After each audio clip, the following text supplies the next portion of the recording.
The great blue marble on which we live, suspended in space, circling our sun in a graceful arc, is part of a celestial dance, and we live on this small island in the universe, an island of life and green and blue. It was designed by the creator of the universe, who also designed you and me. This is my Father's world. Welcome to this Covenant Bible Fellowship's presentation of hymn histories. He never heard the hymn which he wrote, sung by a choir or a congregation.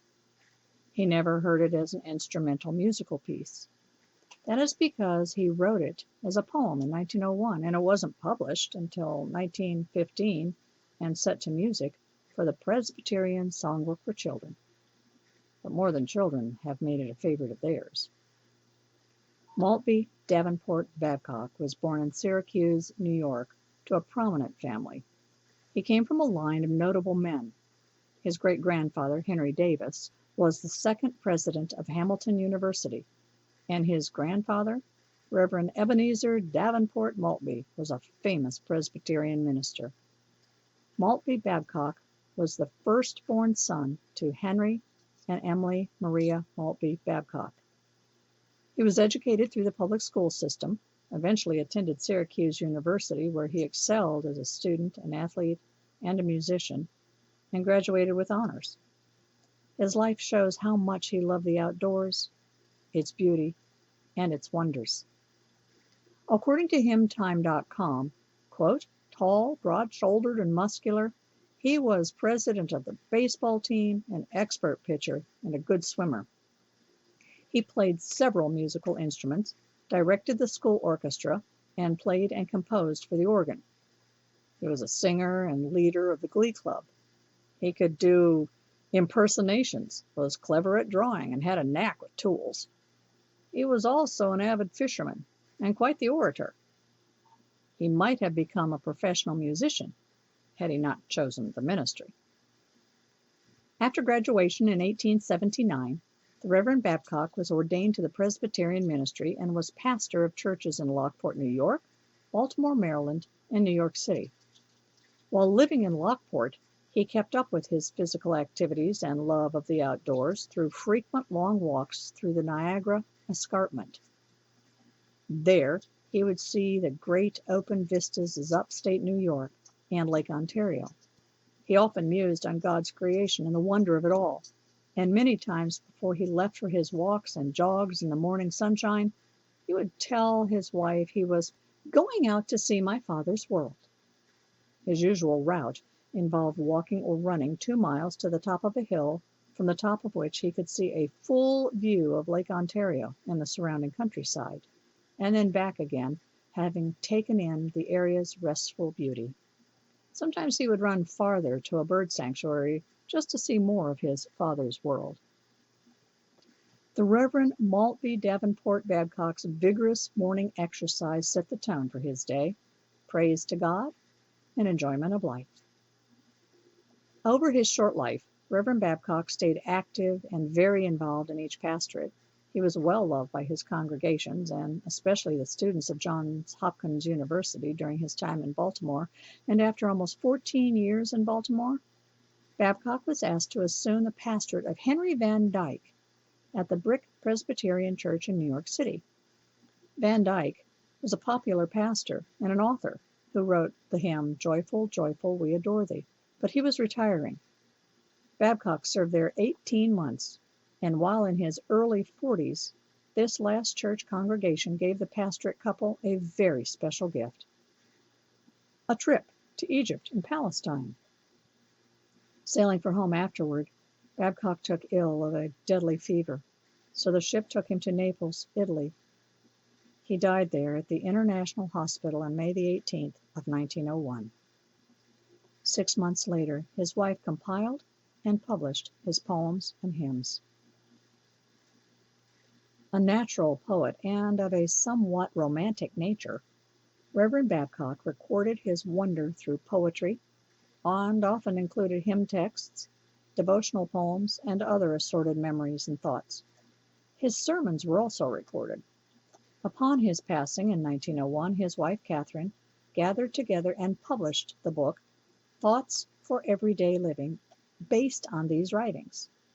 In that book, readers still find a joy of life and a sense of the wonder of God's world.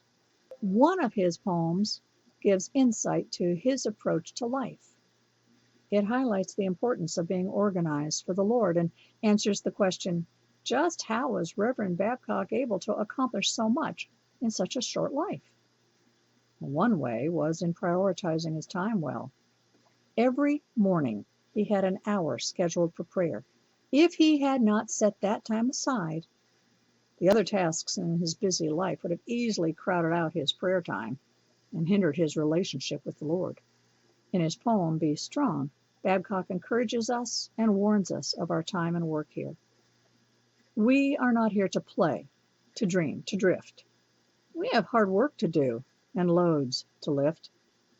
Shun not the struggle, face it, 'tis God's gift.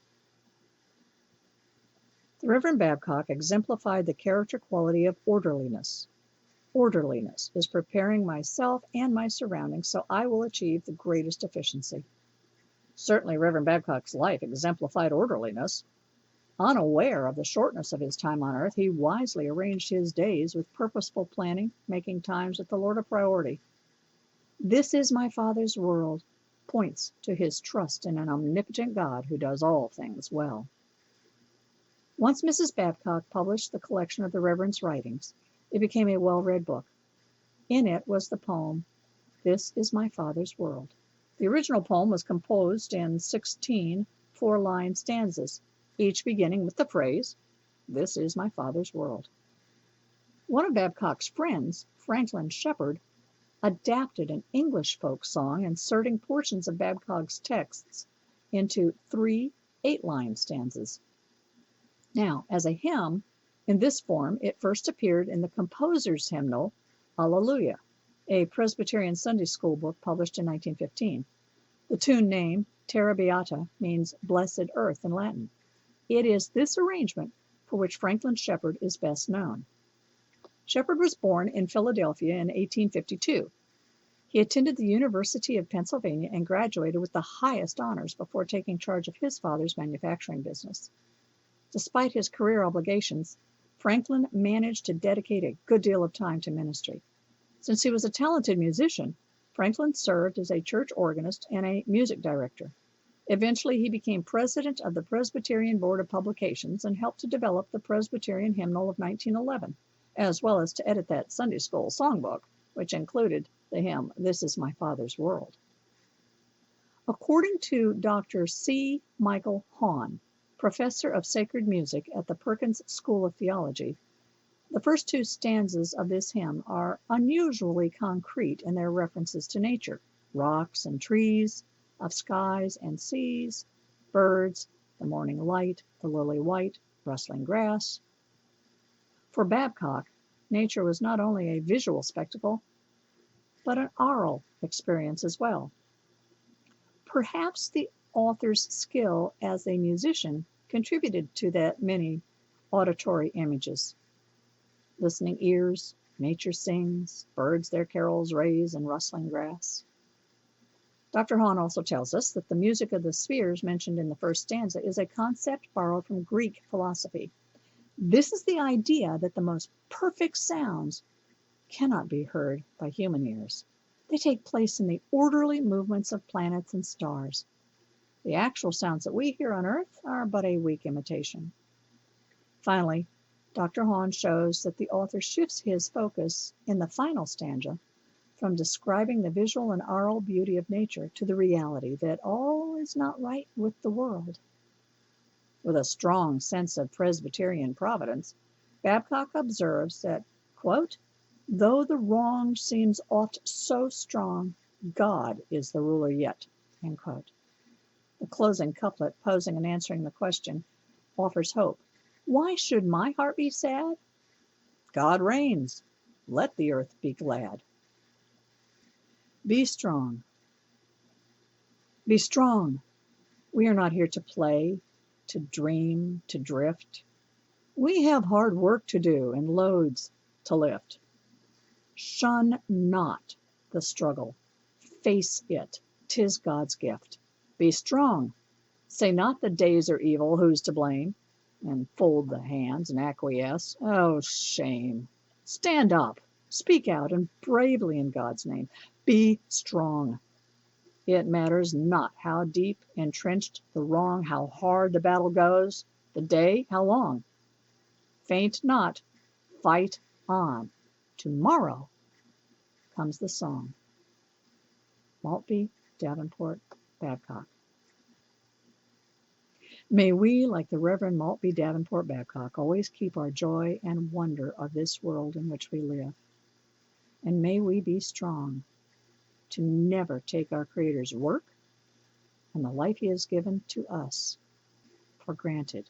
For this is my Father's world.